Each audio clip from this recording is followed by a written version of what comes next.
Passengers should be coming in for secondary screening any moment now. Terminal 3 पर US customs की secondary screening room में America में आने वाले पैसेंजर्स का इंटरव्यू करने की तैयारियां हो रही हैं। दरअसल ये टर्मिनल 3 ट्राइबेका फिल्म फेस्टिवल के इमर्सिव सेक्शन में शामिल एक एग्जिबिट है, जिसे वर्चुअल और ऑगमेंटेड रियलिटी के माहिर पाकिस्तान से ताल्लुक रखने वाले असद मलिक ने तैयार किया है। जब मैं पहली बार अमेरिका आया तो अबू धाबी इंटरनेशनल एयरपोर्ट पे एक जगह है टर्मिनल 3 के नाम से, जहाँ पे अमेरिका के यूएस कस्टम्स ऑफिस बेस्ड है। तो वहाँ पे मुझे उन लोगों ने इंटरोगेट किया, क्वेश्चन किया कि आप अमेरिका क्यों जा रहे हैं, क्या हो रहा है। तो उस क्वेश्चनिंग से मुझे एहसास हुआ कि ये जो इंटरोगेशन वाली सेटिंग है, इसके अंदर बहुत एक दिलचस्प किस्म की गुफ्तगू निकल सकती है इससे।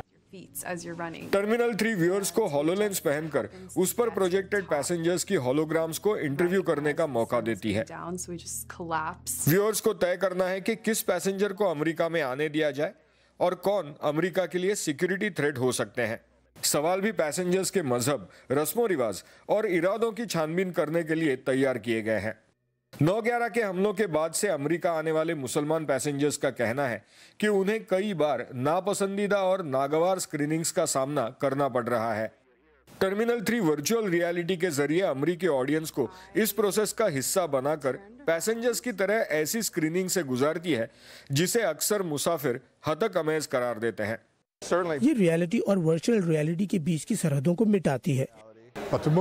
सबसे इम्पोर्टेंट ये है कि उन कस्टम्स ऑफिसर को ये दिखाया जाए ताकि उन्हें पता चले कि जिनसे वो सवाल पूछते हैं उन्हें कैसा महसूस होता है। इमर्सिव मीडिया में वो ताकत है जो लोगों को अपने कंफर्ट जोन से बाहर निकालकर इन इश्यूज के बारे में अलग नजरिए से सोचने पर मजबूर कर सकती है।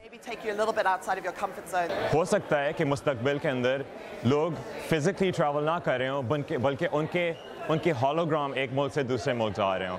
तो हम सवाल उठाना चाह रहे हैं वो ये है कि क्या हॉलोग्राम्स को भी वीजा चाहिए। असद की ख्वाहिश है कि वर्चुअल रियलिटी के टेक्निक को पाकिस्तान में फरोग दिया जाए और उसके जरिए पाकिस्तानियों की कहानियां मगरबी ऑडियंस के सामने लाई जा सकें। Anshuman Apte, Urdu VOA, New York.